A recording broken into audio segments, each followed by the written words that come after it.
อีสานนายเองเอาตัว introduce เราบุญใหญ่ตัวมตายเอ็ม Sacramento อ่ะนินเซเอ็ม Sacramento เที่ยวแต่ของอีเจียวอ่ะนินเซอย่าต่อคู่เมียนอ่ะนั่นตัวนึกว่า one of the first to come to the United States ต้องท้าด่างนี่เมียนรู้แต่ว่าเราตัวบัวทุกตัวเอ็งก็ว่าไฟแต่ฮันฟ้าก็ว่าโหแต่เนี่ยชักกันเยอะมั้ยบุกวางตั้งตัวมาเลเซียก็มาเลเซียนะตัวนินเซเอ็ม Sacramento ตายนี่มันปัจจุบันจะที่จะโหแต่ก็แต่โหบัวแต่ก็ว่าบุกวางโอเคมาเลเซีย Oh, good evening, everyone. Good evening, Portland Mien community and guests. Thank you to the community, the leadership of community, for inviting me to come back. This is my hometown. I grew up here. And so I may not live here, but I come back as much as I can because this is where I was grounded. And although I left, I am still have my pride and spirits here with the Mien community. Tốt suy ở Iu-Mien đứa giờ con đứa bữa tam bữa đứa Iu-Mien này giờ con hòa nè đứa con anh kỹ hòa đứa miền hòa nè bữa luôn ba nè bận nặng hiu rồi giờ con nói speech này giờ ở đứa hiu vậy giờ đứa con thảo là hai này giờ tại con miền hòa này giờ tốt suy ở. I am grateful here to celebrate the new year with you while also honoring 50 years of the Mien in the United States. This is truly a historic milestone for us, one filled with powerful stories and sacrifice and resilience. As you recall, the Moore family had their stories to tell, and you have Kelsey, Chow, and David had their stories to tell. And so that's what makes us so special as a group here, because without our stories, we don't really have that foundation and that groundness. So the theme of my message tonight is honor the past, but also embrace the future. I want to apologize again. I will be speaking in English today. All right, my story is not possible without telling a part of my past. And so a part of my past is my dad's story. As you guys all recall, so it's honoring the past, embracing the future. And there's, a quote that has always guided me in my life and my career and profession. That quote is, don't forget where you come from, but never lose sight of where you are going. And I keep this quote next to my mirror in my work office, and every day it reminds me to stay humble because destiny brought my family to this great nation, and because of that, I choose to seize every opportunity to move forward with a purpose. Tonight, I was asked to share a glimpse of my life, and I cannot, again, tell it without telling my father's side of the story. My family was the second Mien family to arrive in the United States in November 11th, 1976. And of course, many of you know the first family was Kao Chim and his family, who resettled in Michigan in April of 1976. So we were about 7 months apart in our arrival to this country. I hope that by sharing with you that you will be inspired, most of the youth in the generation, those of you who are biracial, who want to know more about the Mien diaspora, that you will take the initiative to interview your parents and grandparents about their stories, because I know that when I interviewed my parents, it really humbled me in so many ways. So when Saigon fell in April 10th of 1975, the Vietnam War came to an end. As thousands were evacuated, many allies in Laos were left behind. My father had worked alongside the CIA, gathering intelligence and training others. If captured, he would have faced persecution or re-education camp in Laos. So with no protection and no guarantee, he fled with his family to Thailand. He crossed the Mekong River in a small boat with just my mom and the three of us. When we boarded the boat, a soldier, a communist soldier, also boarded the boat. And that experience alone scared my father because he didn't know what to expect. Anything could have happened. It could endanger his family, his children. We would have been brought back to Laos, and who knows what would have happened. But he remained calm and just kind of go with the flow of what was happening at that moment. And he was thinking about, what should I do? Should I make a move and kill this soldier? And if I did, what would happen? What would the end result be? But he decided to remain calm and not react in that moment. It was a scary moment for my dad when I interviewed them. Once we got onto the banks of the Thai border, we went our separate way. The soldier didn't ask anything more. My dad's brothers picked us up, and that's when we registered into the camp called Ting Kong. And that was July of 1975. Then approximately a year later, camp officials announced if families were interested in resettling in United States. And my dad, without hesitation, signed up and registered. And within 2 months, we got the news that a family in Portland, Oregon, Pastor Park and his family wanted to sponsor my family to the United States. And paperwork was in session, and within 2 months, we hopped on a bus and were then shuttled to Bangkok. And there we had to do paperwork, and we had to get our shots. And at the same time, my grandmother, which is my dad's mom, sent message to us and pleaded with my dad, can you please let one of the younger brothers return back to camp? And at that time, can you imagine a mother and 3 of the sons leaving her, and she's alone in the camps with other siblings, but just with despair and heartbroken that 3 of her sons are leaving. But at that time, my dad had to make a decision, either all of you leave or all of you go. There was no option. And so without hesitation, my dad said, we are leaving. And so within a month, they left Thailand, boarded a plane, and landed in Portland, Oregon, where we were met by Pastor Park and his family. We lived with them for a couple of weeks until they found a house for us in Burnside, on Burnside, a 2-3-story big white house. Can you imagine a 6-year-old girl like me living in such, awesomeness, right?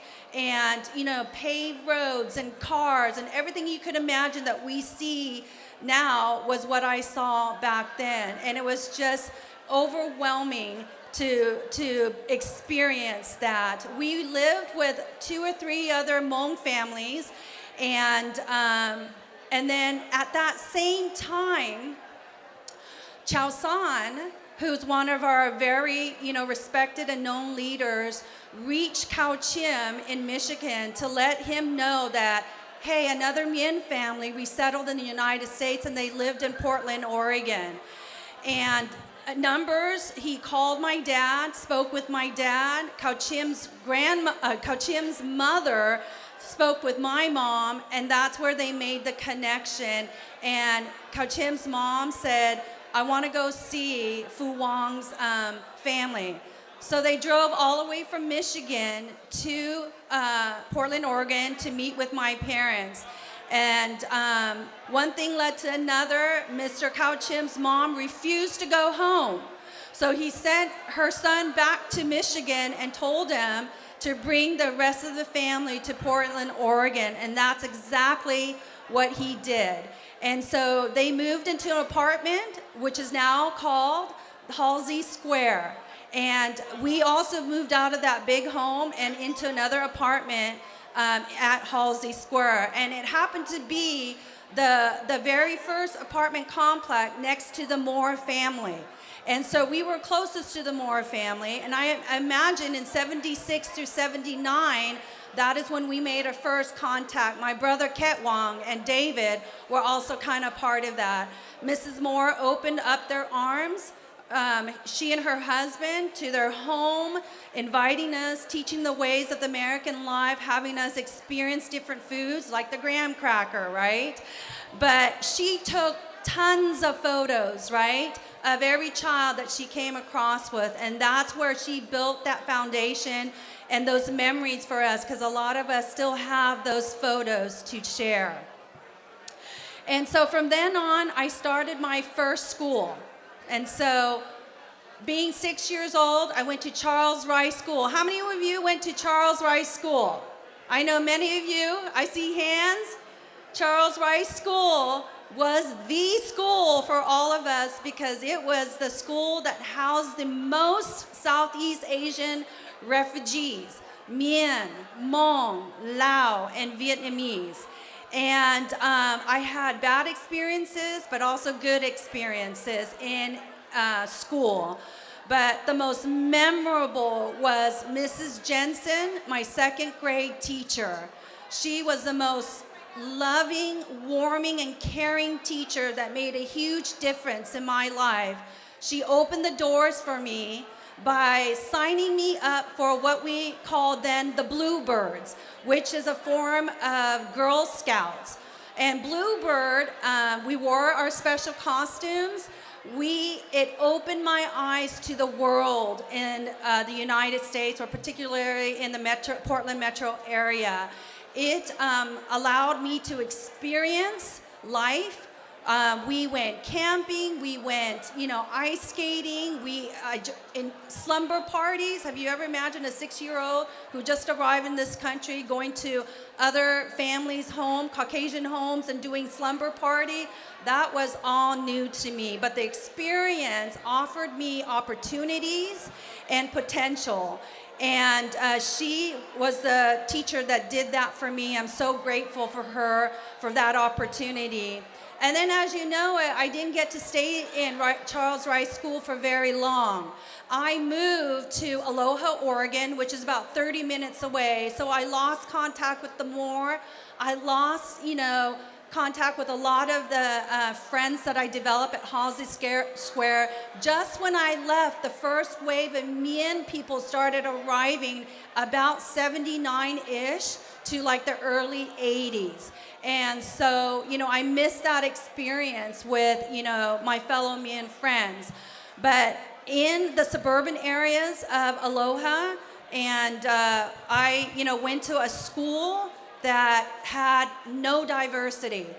The only people that looked like me were my cousins and Kauchim's kids, but they were too young, right? So, some of them didn't even go to school. And so I was immersed into this school that lacked diversity. But the one thing that kept me strong and my cousins really strong was, again, a teacher. And Mr. Peranto, if you know Mr. Peranto is our PE teacher, he's the one that got us into sports. So Mike, myself, maybe David, I don't know, we did track and field, basketball, volleyball. We learned how to ride a unicycle, right, in elementary school. Can you imagine? And then on to middle school. Middle school is where I learned about college. Being the eldest in my family, right? I have 2 younger sisters and a brother. My parents didn't know how to read and write at that time. It's still in the early, 90s, mid-80s, I think it was. They didn't understand any English, and so I was the one that had to take the lead. And that is when I was very focused on my studies and try to model it for my siblings as well, that in this country, if you seize the moment that's given to you, you can go far. That's what I learned. The opportunity is super wide open. And by the time I got into high school, I mean, we were already, trying to make sure that we're on the right course for college. And my friends were already like speaking about which college they want to go to. And I had my mind that there's no way, no one's going to stop me from going to college. But then something happened in my life, right? And many of you can probably relate. I was asked for my hand in marriage. So by the end of my junior year, I was already engaged to my current husband.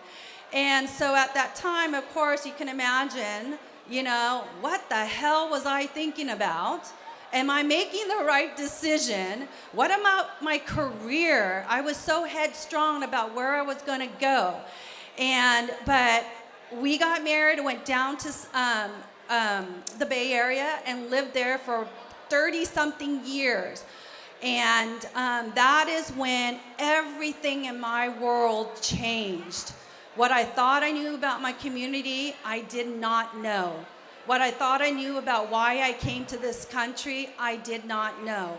So I finished high school and went to the University of California, Berkeley. I was so elated to be admitted into such a prestigious public school system. And there I met people from all over the world. Okay, they spoke their language. They were not shy about their culture and their practices. They were very comfortable. But then for me, I kind of lost myself. I didn't know who I was. I didn't know where I came from. I didn't know my history. How did I get here? How did I get to where I am? And that's when I was on a mission to learn about the Mien diaspora. How did we get here? Why? For what reason? Where are the communities that are throughout the West Coast, and some are in the East Coast, right? I lost my language. I absolutely lost my language because when I lived in Aloha, I had no Mien friends to speak with to practice my Mien language, so I lost that. So when I got married, I had to relearn my language. I had to attend ceremonies and practices and community events just to have an idea what the Mien community is all about. And I'm comfortable telling people, my history, who I am, and be able to have that conversation to share with the people that do not know about the Mien people. And so that is why, my story and so many others that have come after me have their own story. And I encourage every one of you to interview your parents, your grandparents, and to find out how you guys got here, because everybody's journey is different. And before I go,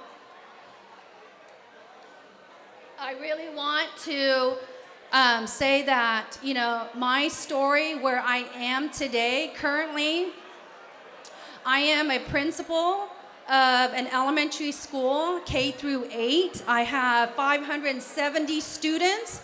I have over 100 staff to manage and oversee. I have a very diverse group of students. I am here, I am where I am because of my past, because of my dad, who was bold and very brave to make that decision that says we are leaving this country for a better life. And because of him, and that is why I am here. I owe my dad the utmost respect because of his resiliency, his accomplishments in life. When we moved to Aloha, he bought his first house, brand new home, and his first car. And to this day, he will not let go of that Toyota 4Runner. Even when it was running down, he said, I'm going to buy a transmission. I'm going to put an engine there because I'm going to keep this. It's a sentimental value of his accomplishment and his resiliency. And I thank him for that because that was passed on over to me. And so I want to bring it back to the quote. Don't forget where you came from, but never lose sight of where you are going. To me, it means, to stay grounded in your past, right? Don't forget where you come from. Remember your roots, your stories, right? Your strength, the lessons that you learned. And then it's about humility and gratitude and identity. Never lose sight of where you are going. Keep your goals, your dreams, and purpose with clearly in mind. Stay focused on growth and progress. The deepest message I want to send out is that your past shapes you, but it shouldn't limit you. Your future motivates you, but it shouldn't erase who you are. It's about balance. It's so be proud and not arrogant. Be ambitious, not disconnectingness. And thank you, Your Honor.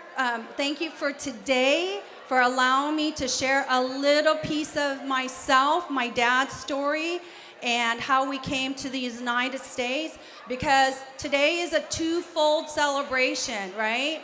It's the annual New Year celebration, but it is also the commemoration of 50 years in the United States. That is something to celebrate. So at this time, I ask each and every one of you, if you have a glass, some sort of drink, can you raise your glass, your drink with me? Everyone, raise your glass and drink.